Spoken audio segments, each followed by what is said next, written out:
ঠোঁটের কোণে উপেক্ষার হাসি হেসেছিলে কিনা বলতে পারবো না। কথাটা তোমাকে বলে ফেলে বুকের কাঁপুনিতে আমি বিভ্রান্ত ছিলাম। নিজেকে সামনে নিয়ে আবার যখন তোমাকে দেখেছি তখন তুমি প্রশান্ত, তাই বুঝতে পারিনি আমাকে প্রশ্রয় দিলে কিনা।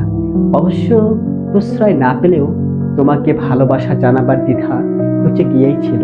মনে যে কথা এসেছে, যে কথা চেপে রাখতে বুক গেছে ফেটে, তোমাকে বলেছি, বাড়িয়ে বলিনি কিংবা রং ফুলিয়ে। তুমি আমাকে আশা দাওনি কিন্তু নিরাশও করনি। এই ছলনার ভূমিকাটুকুতে তোমার অভিনয় অসাধারণ। প্রার্থী আমি একাই ছিলাম না, আরো যারা ছিল আমার মতো তাদের সকলকে তুমি নিরুপেগ রেখেছিলে। বোধহয় যাকে বেছে নিবে তার যোগ্যতা যাচাই করবার জন্য সময় নিচ্ছিলে। কিন্তু আমার উৎকণ্ঠা অশেষ, তাই তোমার সম্মতিটুকুর জন্য আমি অস্থির হয়ে উঠেছিলাম আর তোমাকে অস্থির করে তুলেছিলাম।